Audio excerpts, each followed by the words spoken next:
Together, connecting?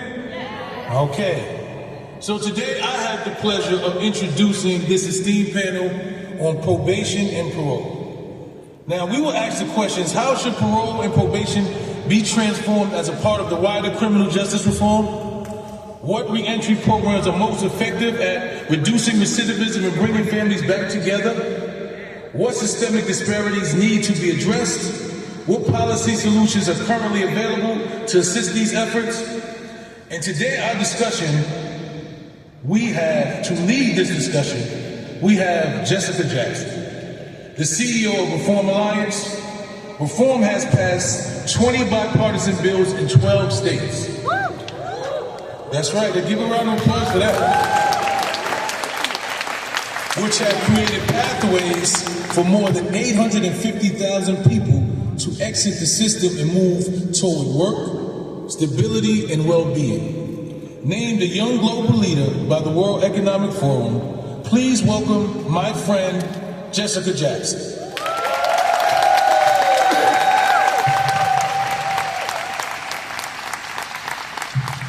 All right, good afternoon, everybody. Good afternoon.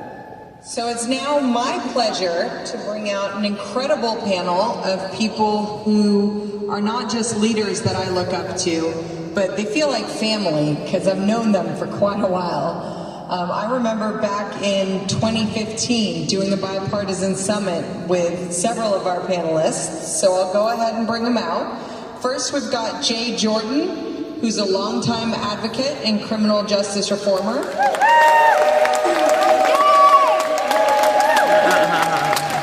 Jay's the former executive director at Alliance for Safety and Justice, and he is now serving as vice president of community engagement at our very own Reform Alliance.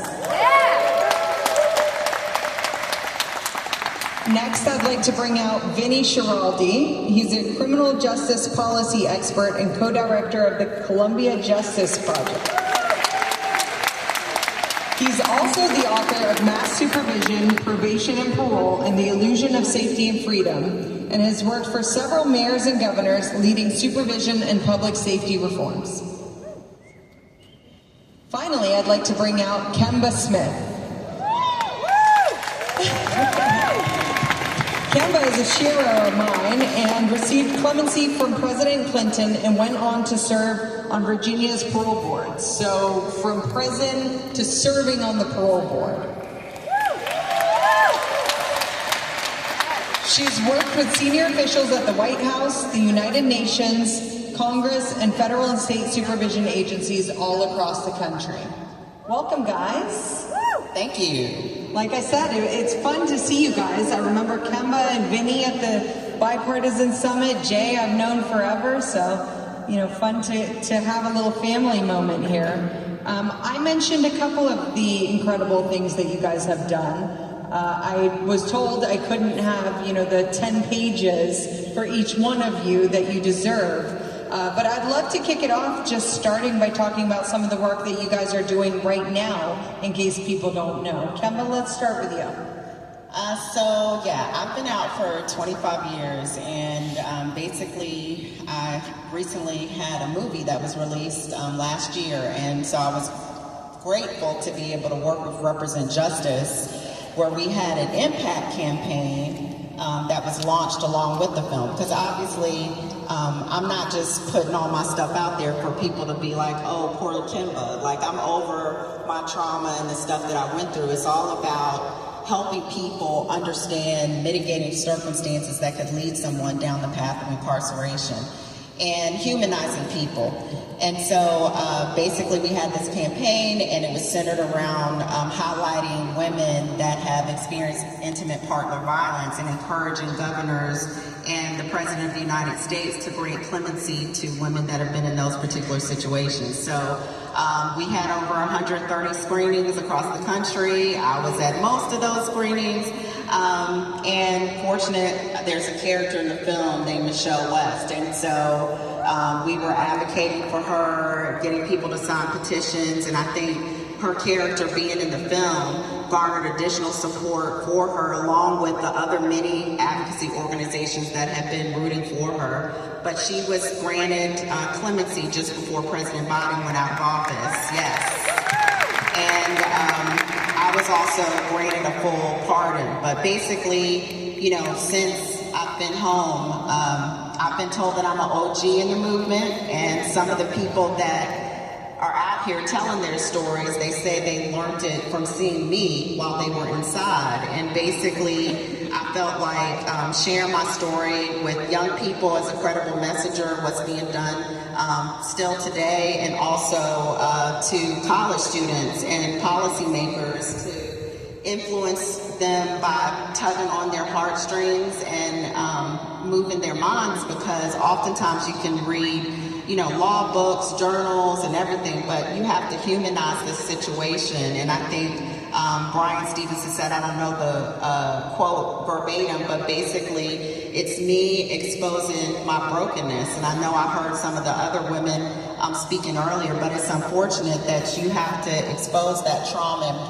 brokenness in order for our society to understand the act of mercy and grace and giving people second chances. Amazing. Vinny. Yeah, so that was really moving. Thank you, Kemba.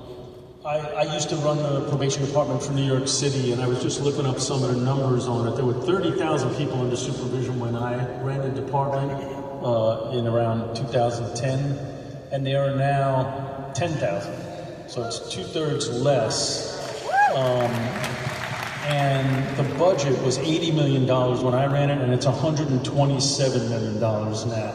So in the middle of that, there's this lesson that no matter how much the departments do sometimes, we still want to keep our money, right? We want to feather our own nests very often. And for me, I've continually asked the question that if anybody that was reasonable was offered $127 million to work with 10,000 people who had committed a crime bad enough to pay attention to, but not so bad that you have to lock them up, would you invent probation?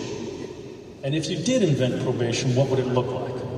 Because very often what it looks like is a very rote, simplistic, checkbox activity. People come to you, they piss in a cup, you ask them the same 5 questions you asked them a week before, and then they go forth with very few services and support. So it's not always what it is. There's some definitely good examples of places that are better. But by and large, I think that's the general experience of people under supervision. And I think we have to ask ourselves a question, that this thing that supervises 3 million people in the United States of America and contributes a quarter of the people going to prison every year not for new crimes, but for technical non-criminal violations of probation, is that the best we can get for our money? I think not. I think we should be doing better, and I hope we get to talk about that. Just one other thing. After I left probation, I went to the Columbia Justice Lab, as was said, and worked with a bunch of organizations. I know Donna Hilton's here, the Katala Center, Unchained Reform was involved. There was a bunch of groups that were involved in trying to get legislation passed called the Less is More Act that severely reduced the ability of the state to technically violate people on parole. It shortened parole terms if people were doing well, they got off parole earlier, and it made it so that even if you did get revoked, you wouldn't get revoked for years, you'd get revoked for weeks. And when we started the campaign, there were over 800 people in Rikers Island who were just waiting for their hearings to occur on a technical violation. There are today less than 20 people in Rikers Island because of that law. And that is so deeply meaningful to those folks. When I was running Rikers Island, which I did for 7 months, right at the end of Mayor de Blasio's term, the governor signed the Less is More Act, and she made it retroactive so that some of the people already in waiting could get out immediately. But she said it's only for people that are there within 30, that have been there less than 30 days. and there was one man who was there 31 days. So he wasn't eligible for it, and a few weeks later, he contracted COVID and died. So these are things that have very, very meaningful impact on people's lives, not always as extreme, obviously, as dying, but often take people out of circulation for months and years for very trivial, non-criminal behavior. And it's an area I think we've often overlooked, and we really need to pick a fight on it. Well, thank you for sharing that. Sometimes we forget, how serious it can be, that it's not just that you've been taken out of your home for a couple of weeks, or that, you're not able to go to work and you might lose your employment, but that you might actually lose your life because of a technical violation. Incredible. All right, Jay, what are you up to? What are we doing over at Reform? That's a loaded question, Jess. Good morning. Good morning. Come on, y'all. Good morning. I'm gonna say it one more time. Y'all gotta give me some energy. Good morning. Now we can start. I'm an organizer, man. We gotta get going.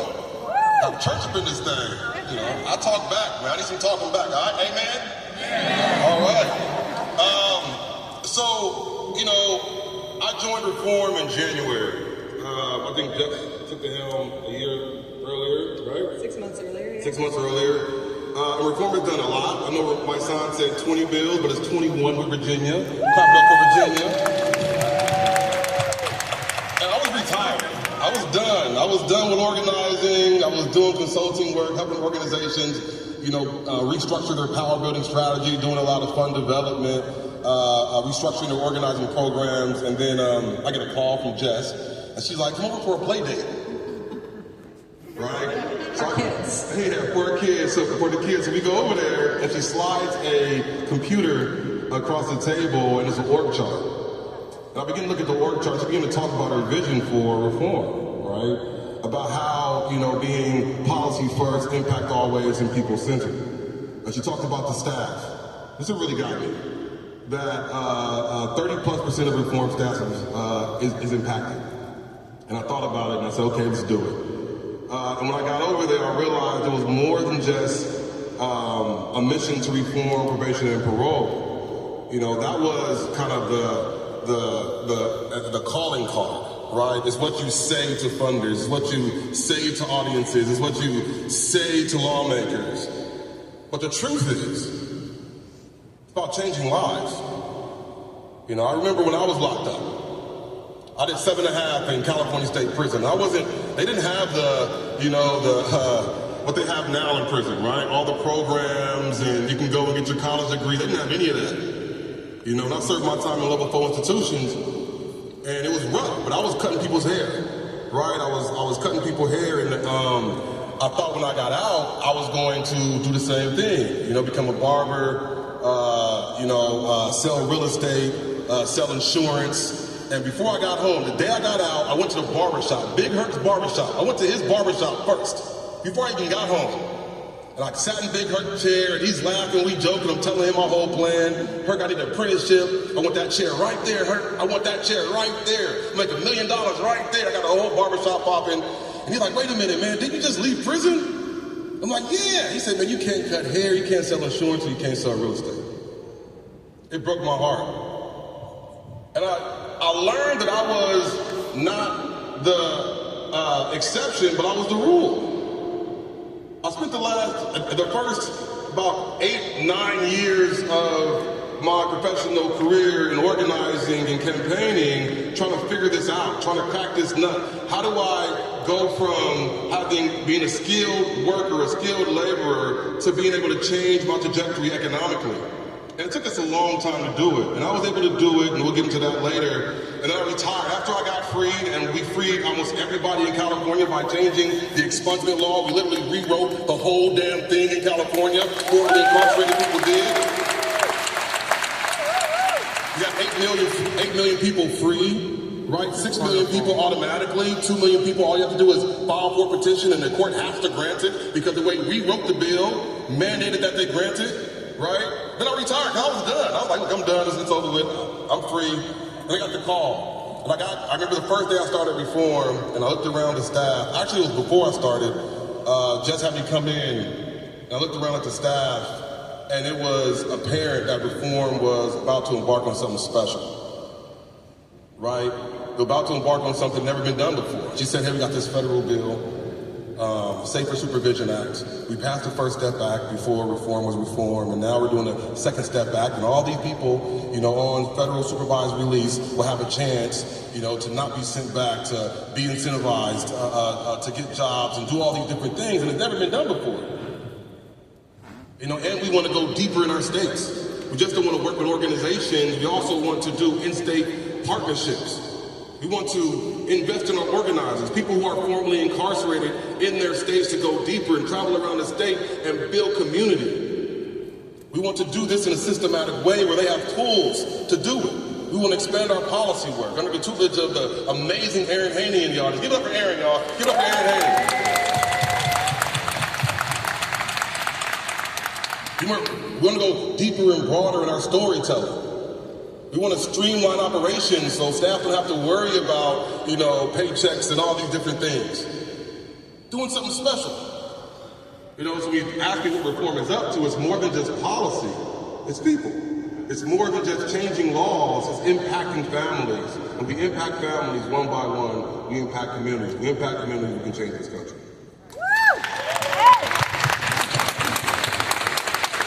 All right. Well, you mentioned one brilliant policy wonk, Aaron Haney. We've got another brilliant policy wonk here on the panel. Vinny, I remember, gosh, Scarlett, who's my daughter, is in the audience. I think she was like 2 years old. Now she's 10 years old. I came to a white paper release that Columbia Justice Lab had done in New York. And it was like one of the first big white papers on probation and parole. But you've kept at it, and you've continued to push out guidance, and probably most useful to the entire field, you have also been able to really bring in law enforcement voices, right? You're getting the people who we're saying you gotta change to come be a part of the change, which is pretty incredible. So you've got your book, Probation, Parole, and the Illusion of Safety and Freedom, coming out. Actually, it's recently published, so you guys can buy it online now. Can you talk a little bit about why, under the current system, you believe safety and freedom are an illusion, and what models there are that we can do better with? Right. Thank you for that. Yeah, so, what's that? Yeah, go get him. So I'm going to start with an example, because I feel like we're talking theoretical, and let me just give you one example that many of you may have heard of. I'm sure folks out there know Nipsey Hussle, who was killed several years ago in Los Angeles, assassinated. There was a gentleman named Kerry Lathan who had done several decades in California prisons, and when he was on his way out, Nipsey Hussle, who also owned a bunch of clothing stores in the LA area, donated some clothing to Kerry's sister, so when he came out, he was presentable. Then later on, Kerry had to go to a funeral of a friend. He went with his nephew, and they decided to buy some clothes at Nipsey Hussle's stores to, you know, kind of give back so they could be presentable when they went to the funeral. That happened to be the moment when Nipsey Hussle was at that store. Kerry Lathan went up to him to thank him, and that's when Nipsey Hussle got shot. So Kerry Lathan was the other person shot that day. And got shot in the back, went to the hospital in Los Angeles. Everybody from the president to the mayor of LA was praising Nipsey Hussle's good work as an advocate and philanthropist. The parole officer goes to the hospital and technically violates Kerry Lathan for associating with someone with a criminal record, right? Nipsey Hussle, who was an alleged gang member on the LA gang list. So there's this illusion of freedom, right? That because you're not quite free when you're on probation and parole. You can't travel out of the county without permission. You can't get a credit card without permission. You can't buy a car without permission. You can't stay out past 7 o'clock at night. You can't associate with someone with a criminal record. At the height of probation, one of the 12 black men in America was on probation. at the height of the numbers of people on probation, and 1 out of 3 black men in America, tragically, has a criminal record. So how that 1 out of 12 was not going to associate with that 1 out of 3, nobody knows. And so folks under supervision just aren't quite free. Now, probation and parole were both invented in the 1800s, and there's sort of 3 things they're supposed to do. They're supposed to reduce incarceration by either serving as an early release mechanism through parole or as an alternative to incarceration through probation. They're supposed to rehabilitate people, help them turn their lives around, and in doing so, improve public safety. They don't really improve public safety. The research we looked at and the research we did showed that in places that have more probation and more parole, there's more crime, not less crime. And I think that's because people live on tenterhooks for the whole time they're under supervision, never knowing if somebody's going to swoop in on them and arrest them because they had a beer at a bar, even though they've never had a problem with alcohol, or because they associated, like you two guys couldn't be sitting here right now if you were still on paper. That would be a revocable act, even though you're speaking publicly. And people have been revoked for things like that. And we're talking, as I said, a quarter of the people entering prison in the largest prison system in the world every single year, to the tune of billions of dollars. So the thought is to do the kinds of things you were just talking about. Could we revoke fewer people or revoke no people, capture the savings from that, and actually invest in their communities? Like you talked about, you're trying to get done, reforms trying to get done in state after state after state. That's why it's an illusion. It's an illusion of both safety and of freedom. Thank you, Vinny. Sorry to be Vinny Downer today, okay? All right, so Kemba, we talked about how you went from prison to the parole board. So you've seen a lot of different angles of parole. First, let me just say there are a lot of people out there who may not know what parole is, right? There's a lot of different ways that you can be stuck in the system: probation, supervision, parole. Can you talk a little bit about what parole is, and then also talk a little bit about, from the parole board experience, some of the considerations that have to go into deciding whether or not a person should be on parole? Yeah, so I was grateful from me doing work on the ground. I was actually state campaign manager for the ACLU of Virginia, and out of the blue I got a call from the Secretary of Homeland Security and Public Safety asking me if I was interested in a position on the parole board. And at first I was just like, I don't know, but then from being in my formerly incarcerated community, which wasn't there when I first came out of prison, one of my colleagues, Deanna Hoskins, was just like, heck yeah, to have a seat at the table, why not? And so I did accept the position, but I have to say, even in this conversation, when I took it, I was like, it's interesting that I can serve on the parole board, but yet, there's certain people that I can't get a certain job because of my felony conviction. But with being on the parole board, it's something that I took very seriously as far as somebody that actually had been inside, and I also was representative of being a victim of domestic violence as well. But what most people don't understand is that it's not, when somebody's eligible for parole, it's not an automatic get out of jail card, get out of prison card. Like, you have to meet certain requirements in order to get out. But with my experience with parole varies from different states. In the state of Virginia, parole was abolished actually in 1995. And so there's only 2 ways to be eligible for parole. Number one, if you are age 60 and you've served 10 years, you will get eligible for parole. And there is 5 parole board members. At the time when I served, there were 3 part-time members and 2 full-time members. And reading over 2,000 cases. Imagine that. And so oftentimes, and I've got the platform, I can share my experience and be transparent. I feel like sometimes with parole boards across the country, some people are just collecting a paycheck. because they're overwhelmed with the various amount of volume of cases that they have to read. And one of the things that I dealt with being on the parole board is once we let somebody out, the media focused on, and let me back up. When we let that person out, we're meeting with victims, we're meeting with family members during board appointments. During those board appointments, we find out what kind of resources and support they have. We read to see how much programming they've done.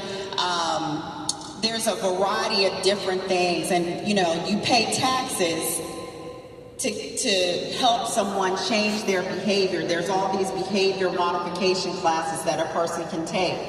And so I mentioned that basically you could be 60 and serve 5 years and come out, or 10 years and come out. If you were 65 and did 5 years, you were eligible for parole. There's also geriatric, that's geriatric, but there's also juvenile. There's the Miller versus Alabama U.S. Supreme Court case that basically said that sentencing juveniles to life was unconstitutional. So we would look at these type of cases, and what the public doesn't understand is that majority of those cases are violent cases, sexual cases, and so once we made these decisions and the person came out, basically the media highlighted who that person was decades ago. And that's what causes the fear-mongering across our nation. In particular, most of the time it happens during political seasons. And so, for me, this issue shouldn't be political. For me, it was a Democratic governor that appointed me. Once a Republican governor ran, he basically said on day one he was going to fire all 5 of us. Can you imagine all 5 of us stepping down and an agency having to start from scratch with 5 new members? And so, it's just really unfortunate. And again, that's why the power of storytelling. I feel like paroling agencies across the country, it's their responsibility because, number one, their responsibility, I took an oath that I would honor the legislation and afford people second chances if they check those boxes.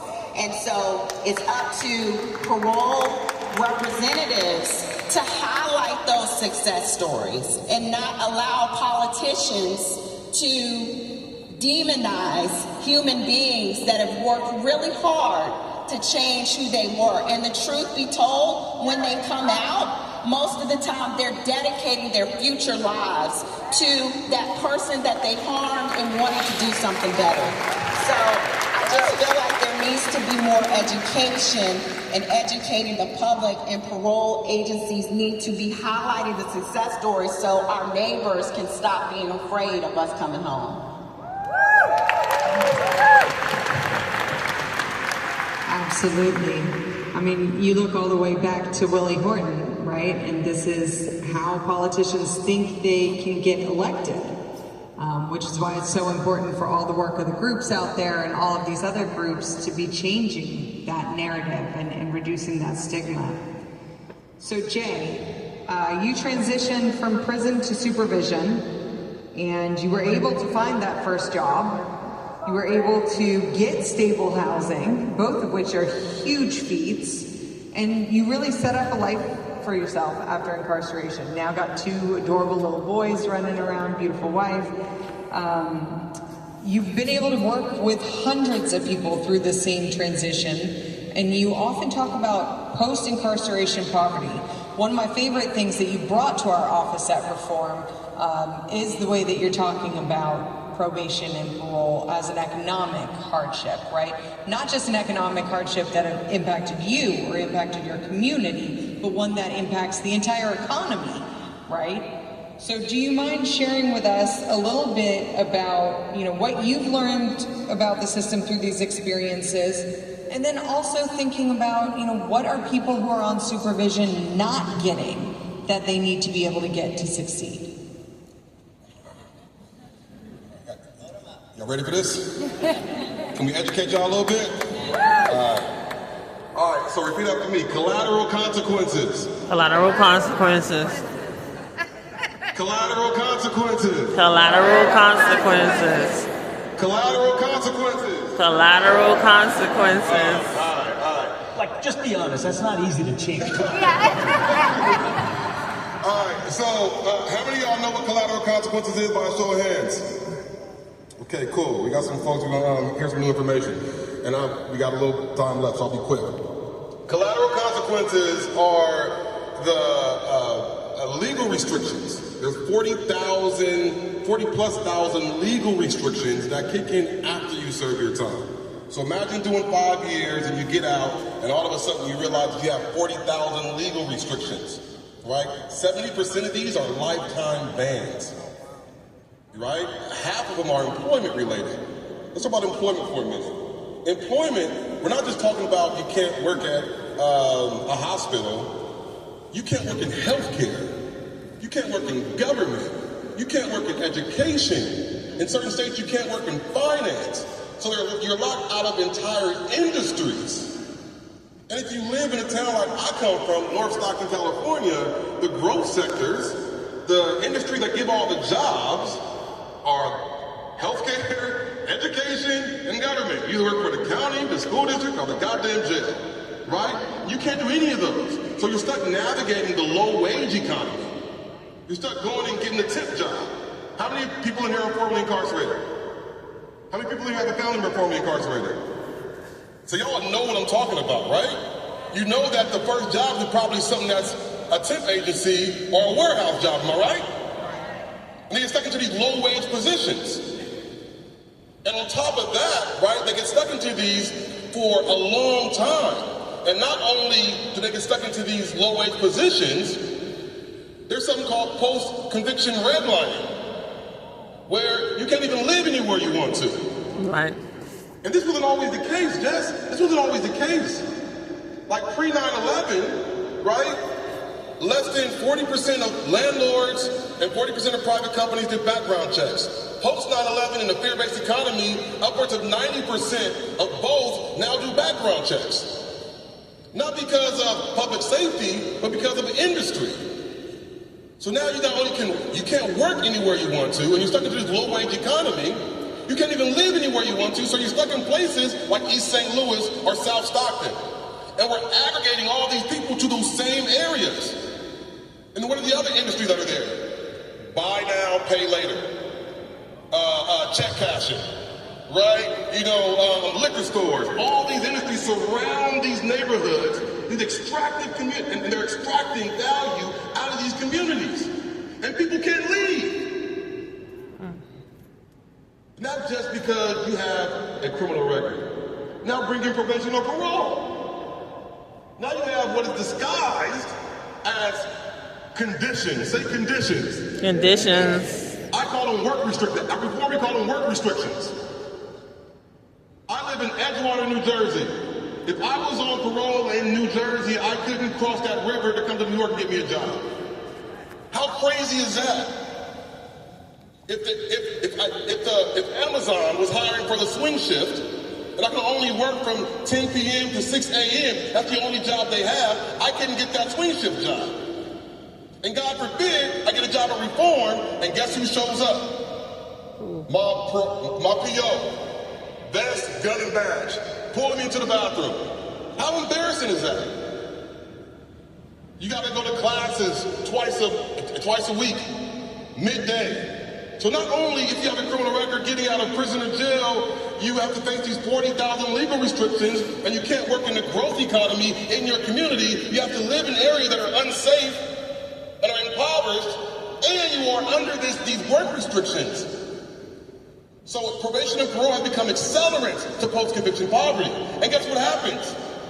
These 40 to 50 million people with felony convictions in this country are still in this low-wage economy. 10 years later, 20 years later, and what do we say? As a metric for success? Oh, well, at least it's not recidivating. They're doing good. He got that warehouse job. She's braiding hair. She's doing good. Is that doing good? Is that doing good? No. We need to fundamentally change this. What they're not getting is people who get out are some of the most resilient trillion individuals you will ever meet in your life, because we know what I understand to lose everything. To lose everything. We have to get and claw and ask and beg for my humanity back. All I'm saying is let us work. Let me take care of my babies. I'm not asking for anything.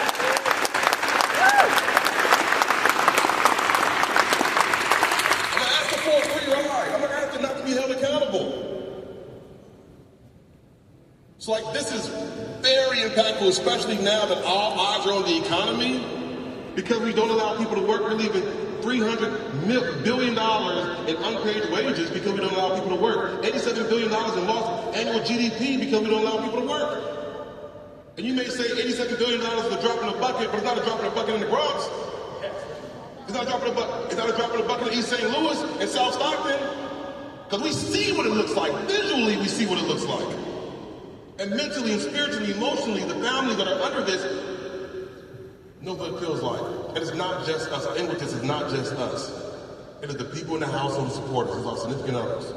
We say justice impacted. Yes, you can be formally incarcerated, but I would say my mama, my wife, my kids are just as impacted as I am.